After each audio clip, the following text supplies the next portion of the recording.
नमस्कार, मैं डॉक्टर रमेश चंद। इस वीडियो में आज हम पॉइसन एंड लाप्लास इक्वेशन की बात कर रहे हैं। जैसा कि हम देख चुके हैं, गाउस लॉ किसी इलेक्ट्रिक फील्ड के लिए del dot E equal to rho upon epsilon zero से दिया जाता है, जहाँ ई इलेक्ट्रिक फील्ड है और रो उस पर्टिकुलर वॉल्यूम के अंदर वॉल्यूम चार्ज डेंसिटी है। साथ ही इलेक्ट्रोस्टैटिक सिस्टम के लिए हम जानते हैं कि इलेक्ट्रिक फील्ड हमेशा नेगेटिव ग्रेडियंट ऑफ पोटेंशियल के बराबर होता है। यहाँ से जब मैं ई की वैल्यू यहाँ रखता हूँ तो मुझे मिलेगा del dot del phi equal to minus rho upon epsilon zero और del two phi equal to minus rho upon epsilon zero. ये इक्वेशन पॉइसन इक्वेशन कहलाती है। यदि फील्ड में चार्ज नहीं हो, अर्थात चार्ज फ्री रीजियन की अगर बात करें, तो पॉइसन इक्वेशन में रो इक्वल टू जीरो होने पर del two phi equal to zero प्राप्त होगा। इस इक्वेशन को हम लाप्लास इक्वेशन के नाम से जानते हैं। पॉइसन और लाप्लास इक्वेशन में एक संकारक ऑपरेटर डेल टू आ रहा है, जिसको हम लाप्लासियन ऑपरेटर कहते हैं। और इसी वीडियो श्रृंखला में मैंने एक वीडियो में डेल टू और लाप्लासियन ऑपरेटर के कार्टेशियन कोऑर्डिनेट, सिलिंड्रिकल कोऑर्डिनेट और स्फेरिकल कोऑर्डिनेट के एक्सप्रेशंस दिए थे। मैं उनको वापस यहाँ रिप्रोड्यूस कर रहा हूँ। कार्टेशियन कोऑर्डिनेट्स अर्थात X Y Z coordinate system में लाप्लासियन होता है del two upon del X two plus del two upon del Y two plus del two upon del Z two. अतः पॉइसन इक्वेशन हो गई del two phi upon del X two plus del two phi upon del Y two plus del two phi upon del Z two equal to minus rho upon epsilon Z. Similarly Laplace equation हो गई del two phi upon del X two del two phi upon del Y two plus del two phi upon del Z two equal to zero. Cylindrical coordinate rho phi और Z में Laplacian operator दिया जाता है one upon rho del upon del rho del upon del rho plus one upon rho square del two upon del phi two plus del two upon del Z to.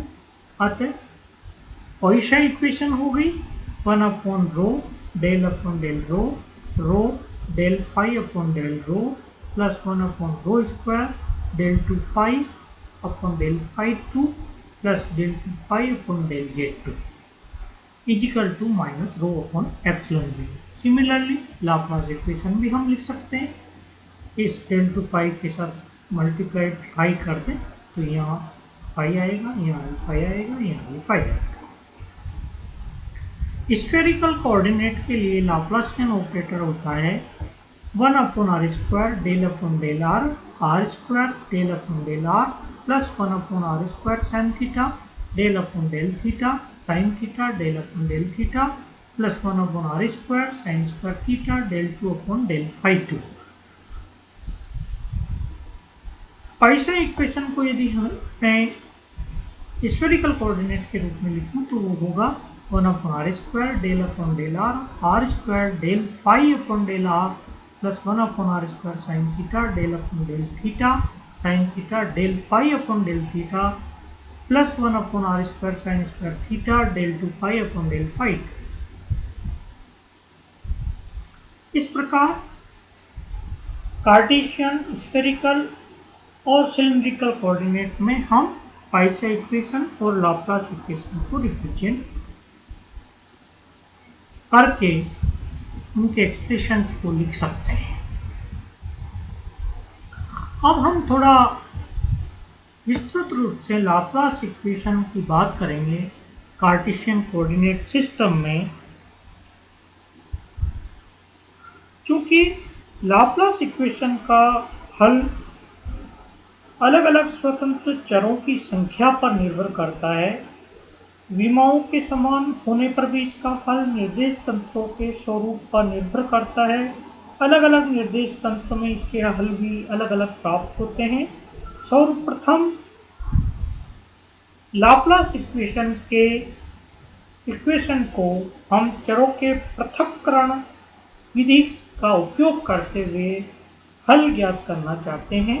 उसके लिए हम कार्तीय पद्धति में Laplace equation को लिख लेते हैं। del 2 phi upon del x2 plus del 2 phi upon del y2 plus del 2 phi upon del z2 equal to 0। इस समीकरण 1 के सॉल्यूशन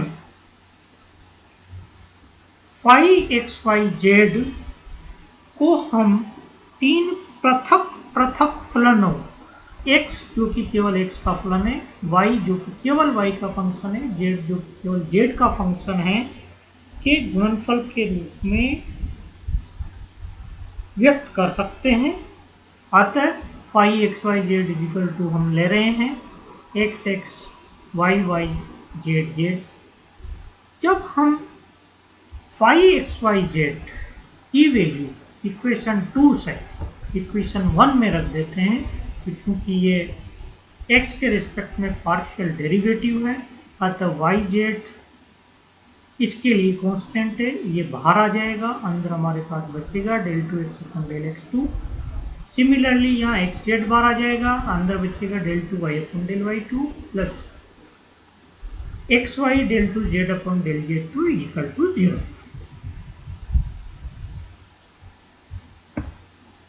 इस इक्वेशन को एक्स वाई जेड से डिवाइड करें तो वाई जेड कैंसिल हो गए और 1 upon X del 2x upon del x2 मिला, 1 upon Y del 2y del y2 मिला, 1 upon Z del 2z upon del z2 equal to 0 को मिला।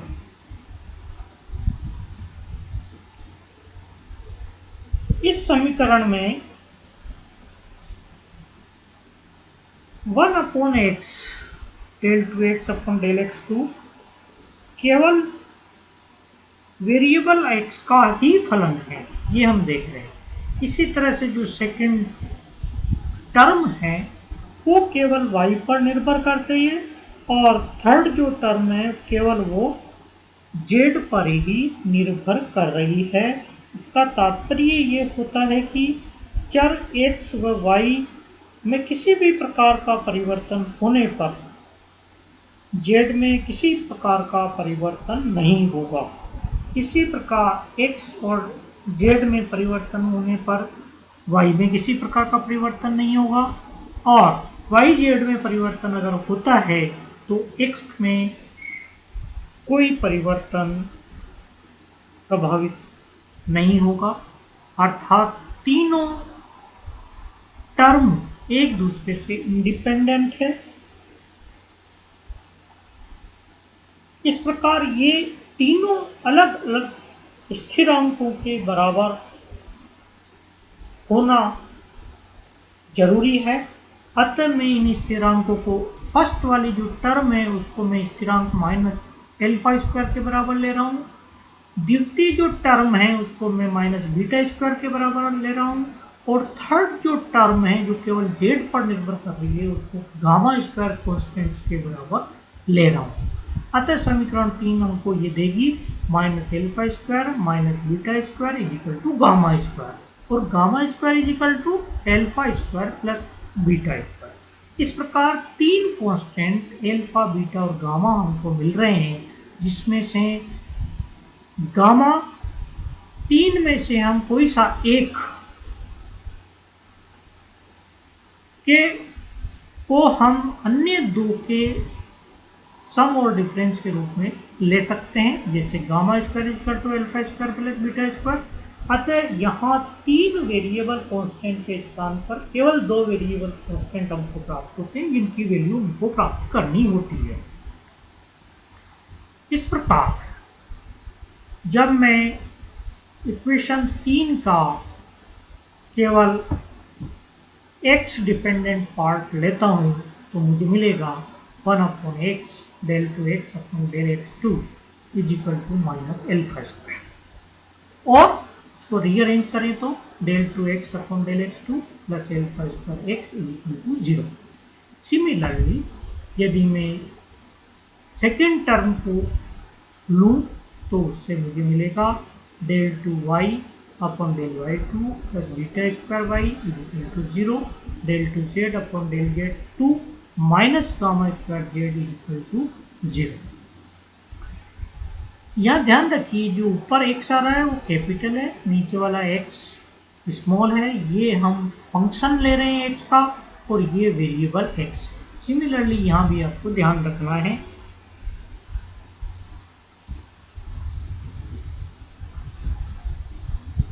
ये जो इक्वेशंस प्राप्त हुई 4, 5 और 6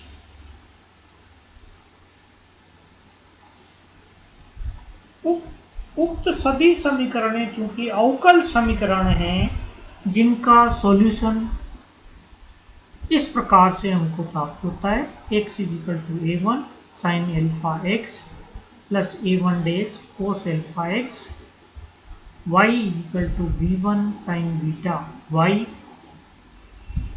plus b1 dash cos beta y and z is equal to c1 sine hyperbolic gamma z plus c1 dash cos hyperbolic gamma z। इस प्रकार हम इक्वेशन 4, 5 और 6 का क्रमशः सॉल्यूशन इन पदों में प्राप्त करते हैं। यहाँ X Y Z variable x के रिस्पेक्ट में फंक्शन x है, y के रिस्पेक्ट में फंक्शन y है, केवल z के रिस्पेक्ट में फंक्शन z है। इक्वेशन 3 से हम जानते हैं कि gamma square is equal to alpha square plus beta square होता है, अतः हम ले सकते हैं gamma square is equal to alpha square plus beta square. और समीकरण 7, 8, 9 से जब वैल्यू में इक्वेशन 2 में रख देता हूँ तो फाइव एक्स वाई जेड का जो हल है वो मुझे मिलेगा 5xyz multiplied by a1 sine alpha X plus b1 a1 sine alpha X plus a1 dash cos alpha X, b1 sine beta Y plus b1 dash cos beta Y, c1 sine hyperbolic gamma Z, c1 dash cos hyperbolic gamma Z.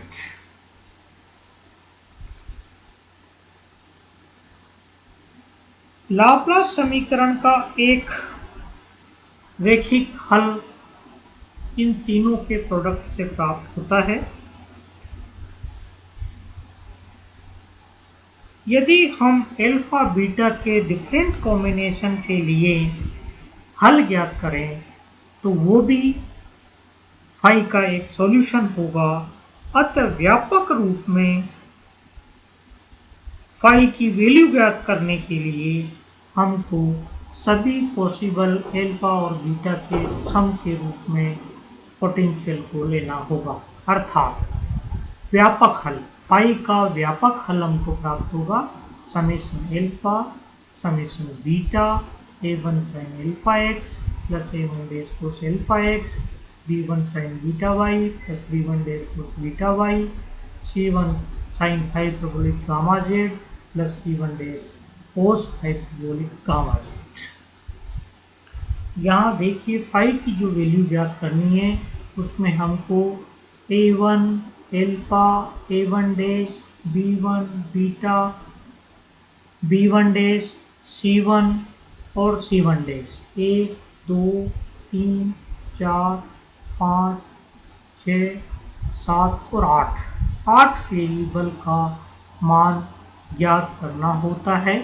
ये variable की value जब हमको प्राप्त हो जाती है तो हम पोटेंशियल फाई की वैल्यू ज्ञात कर सकते हैं।